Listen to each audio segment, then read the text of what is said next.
नमस्कार साथियों, स्वागत है आप सभी का आपके अपने YouTube channel star study with अभी में। आज हम लोग खोरठा व्याकरण में शब्द विचार को पढ़ने वाले हैं। ये हमारा चौथा लेक्चर होगा। पिछले वीडियो में हम लोग खोरठा व्याकरण के वर्णमाला के 100 प्रश्नों को जो है वह डील किए थे, पढ़े थे। चलिए आज हम लोग खोरठा व्याकरण के शब्द विचार में सबसे पहले शब्द को समझते हैं कि शब्द क्या है। तो ध्यान दीजिएगा, एक या उससे अधिक वर्णों से बनी हुई स्वतंत्र सार्थक ध्वनि जो है वह आपका शब्द कहलाती है। ठीक है, एक या उससे अधिक वर्ण ना, वर्ण क्या हो गया आपका, तो हम लोग पढ़े थे कि वैसे ध्वनियाँ जिसका खंड या टुकड़ा नहीं हो सकती वे आपका वर्ण कहलाते हैं। वर्ण को ही अक्षर बोलते हैं। ठीक है, वर्ण को ही क्या बोलते हैं, अक्षर बोलते हैं। तो एक या उससे अधिक वर्णों से बनी हुई स्वतंत्र सार्थक ध्वनि शब्द कहलाती है। सार्थक मतलब जिसका सही अर्थ निकले ना, उसे क्या बोलेंगे, सार्थक बोलेंगे। ठीक है, तो वैसी ध्वनि जिससे आपका सही अर्थ निकले, जैसे मान लीजिए कि क म ल, कमल ही हम लोग बोल रहे हैं तो कमल का एक सार्थक मीनिंग निकल रहा है। इसीलिए इसका परिभाषा है शब्द का कि एक या उससे अधिक वर्णों से बनी हुई स्वतंत्र सार्थक ध्वनि जो होती है वही आपका शब्द कहलाती है। ठीक है, जैसे मान लीजिए आदमी हो गया, बालक, तो ये सब का जो क्रम अगर देखें अक्षरों का, जैसे आदमी, तो आदमी का जो है आपका सार्थक मीनिंग है। और ये बालक को देखें, बालक का भी आपका सार्थक अर्थ हो रहा है। लेकिन वही अगर पलट दें वर्णों को तो क ल बा, इसका कोई विशेष अर्थ नहीं हुआ। इसीलिए यहाँ सार्थक ध्वनि का बात किया गया है। चलिए, हर भाषा के अपने शब्द और शब्द भंडार होते हैं। जैसा कि आप सभी जानते हैं कि हर भाषा में अपना शब्द, जैसे अंग्रेजी में आपका शब्द भंडार हो गया, हिंदी में शब्द भंडार हो गया, उर्दू में शब्द भंडार हो गया। ठीक है, वैसे ही खोरठा का भी अपना एक अलग शब्द भंडार है। और देखिए खोरठा में क्या किया गया है कि शब्द को अलग अलग वर्गों में बांटा गया है। ठीक है, जैसे पहला हो गया आपका तत्सम, दूसरा हो गया तद्भव, तीसरा देशज, चौथा विदेशज, पांचवा जनजातीय भाषाओं के शब्द। ठीक है, उसके बाद पांचवा आपका हो गया जनजातीय भाषाओं के शब्द, छठा हो गया मिश्रण शब्द या संकर शब्द। ठीक है, ध्यान दीजिए, बारी बारी से सबको समझते हैं। तत्सम शब्द क्या है। ठीक है, देखिए वैसे शब्द जो संस्कृत से अपने मूल यानी ओरिजिनल रूप में खोरठा में यूज होते हैं यानी प्रयोग होते हैं। ध्यान दीजिएगा, वैसे शब्द मतलब वैसे संस्कृत के शब्द जो मूल रूप यानी जैसे संस्कृत में प्रयोग होता है वैसा ही आपका खोरठा में भी प्रयोग हो गया। तो ऐसे शब्दों को क्या कहेंगे, तत्सम शब्द कहेंगे। ऐसे शब्दों को क्या कहेंगे, तत्सम शब्द कहेंगे। जैसे मान लीजिए डमरू, गंगा, पान, जल इत्यादि। एक बार फिर से तत्सम शब्द को देखते हैं।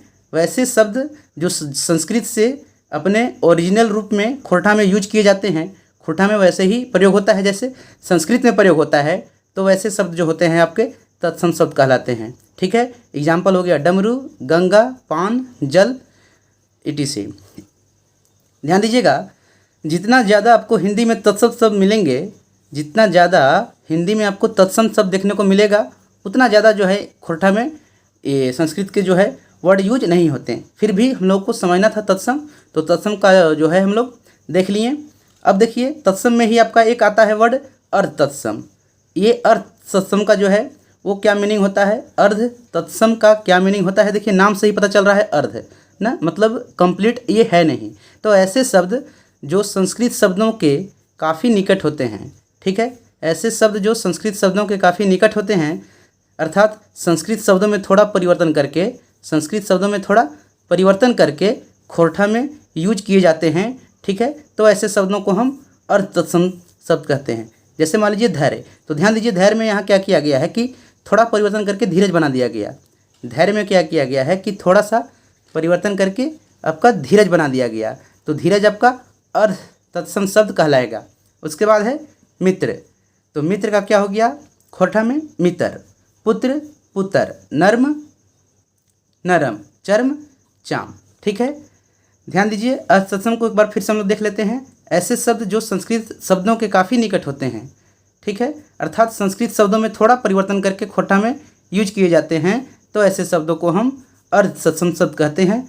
संस्कृत शब्दों को क्या किया जाता है, इसमें थोड़ा सा परिवर्तन करके और खोरठा में यूज कर लिया जाता है। जैसे धैर्य था तो धीरज कर दिया गया, मित्र था तो मित्र, और पुत्र था तो पुत्र, नर्म है तो नरम, और चर्म है तो चाम। आगे हम लोग पढ़ते हैं, आपका तद्भव शब्द है, ठीक है, ध्यान दीजिए। तद्भव शब्द जो है किसे कहते हैं? तो वैसे शब्द जो संस्कृत से आए हुए माने गए, वैसे शब्द जो संस्कृत से आए हुए माने गए हों, लेकिन उनमें रूपांतर यानी उसमें थोड़ा बदलाव, थोड़ा नहीं समझिए कि कम्प्लीटली बदलाव हो गया हो, तो वैसे शब्द जो हैं आपके क्या कहलाते हैं? तद्भव शब्द कहलाते हैं। ध्यान दीजिएगा, वैसे शब्द जो संस्कृत से आए हुए माने गए हैं लेकिन उनमें रूपांतर यानी उसमें परिवर्तन हो गया हो, तो उन्हें क्या कहेंगे? तद्भव शब्द कहेंगे। जैसे ओष्ठ, ये आपका संस्कृत का शब्द है, तो खोरठा में क्या यूज होगा? ओठ यूज होगा, ठीक है। हस्त हाथ, भ्राता भाई, मातृ भाई, ठीक है। ध्यान दीजिएगा, आगे हम लोग देशज शब्द को देखने वाले हैं, ठीक है। तो खोरठा के फंडामेंटल मतलब खोरठा का जो आपको ना ओरिजिनल शब्द जो हुआ, खोरठा का जो ओरिजिनल शब्द है उसी शब्द को क्या कहते हैं? देशज शब्द कहा जाता है। एक बार देख लीजिए, देशज शब्द किसको कहेंगे? तो खोरठा के फंडामेंटल मौलिक शब्द को ही क्या कहते हैं? देशज शब्द कहते हैं। जो जिन शब्दों का उत्पत्ति समझिए खोरठा में ही हुआ है, ठीक है, तो ऐसे शब्द को क्या कहेंगे? देशज शब्द कहेंगे। देशज शब्द जो है वह खोरठा भाषा का आधार माना जाता है। यहाँ से प्रश्न पूछता है कि किन शब्दों को जो है देशज शब्द कहते हैं? तो खोरठा का जो आपका ओरिजिनल शब्द हुआ, मूल शब्द हुआ, वही देशज शब्द है, ठीक है। और इन्हीं शब्दों को क्या कहा जाता है? खोरठा भाषा का आधार शब्द कहा जाता है। जैसे डूबा हो गया, मौनी, खांची इत्यादि। आगे देखते हैं हम लोग, विदेशज शब्द यानी शब्द को जो है खोरठा में इस प्रकार से लिखा जाता है, ठीक है, विदेशज शब्द या विदेशी शब्द ना। तो ध्यान दीजिएगा, अन्य देश से आए हुए शब्द जो खोरठा में प्रयोग में लाए जाते हैं वैसे शब्द को क्या कहते हैं?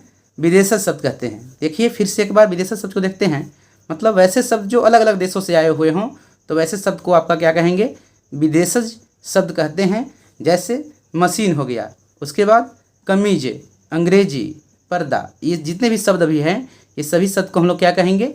विदेशज शब्द कहेंगे। आगे है इसी में शब्द विचार में ही आपको एक और पढ़ना है, जनजातीय भाषाओं के शब्द। जनजातीय भाषाओं के शब्द, तो खोरठा में मुंडारी, संताली, कुड़ुख भाषाओं के अधिक मात्रा में प्रयोग, मतलब बहुत, ये सब जितने भी आपका मुंडारी, संताली, कुड़ुख हो गया, तो ये सभी भाषा के बहुत सारे शब्द जो हैं वो खोरठा में सबसे यूज होते हैं, ठीक है। तो ऐसे ही शब्दों को क्या कहते हैं? जनजातीय भाषाओं के शब्द कहते हैं। जैसे आपका डांगर हो गया, डांगर का ऐसे मतलब होता है गाय, बैल, जो भी पालतू जानवर हो गए, तो उसके लिए डांगर शब्द का प्रयोग होता है। उसके बाद कोरी का अर्थ होता है 20 की गिनती, ठीक है। आगे हम लोग देखते हैं संकर शब्द। आगे है हमारा संकर शब्द। तो ऐसे शब्द जो गांवों या स्थानों के नाम से संबंधित होते हैं।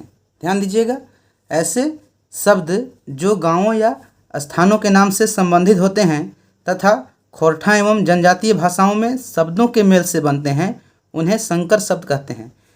इसको ऐसे समझते हैं कि वैसे शब्द जो गांव या स्थानों के नाम से बनते हैं या उन लोगों से संबंधित होता है, ठीक है। साथ ही साथ ये जो शब्द होते हैं वे अलग अलग जनजातीय भाषाओं के मेल से बनते हैं। जैसे मान लीजिए गांव का नाम आपका करयाडी हो गया, तो करयाडी जो है अलग अलग जनजातीय भाषा ना या अलग अलग जगह के शब्दों के मेल से बना है ये, इसीलिए ऐसे शब्दों को क्या कहेंगे?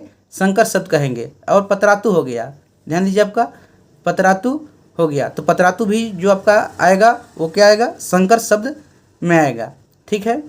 एक बार फिर से देख लीजिए संकर शब्द को, तो ऐसे शब्द जो गांवों या स्थानों के नाम से संबंधित होते हैं तथा खोरठा एवं जनजातीय भाषाओं में शब्दों के मेल से बनते हैं, उन्हें क्या कहते हैं? संकर शब्द कहते हैं। पतरातू, करयाडी और भी ऐसे अनेकों नाम हैं जो हम लोग MCQ में करेंगे। तो आज के लिए इतना ही, धन्यवाद।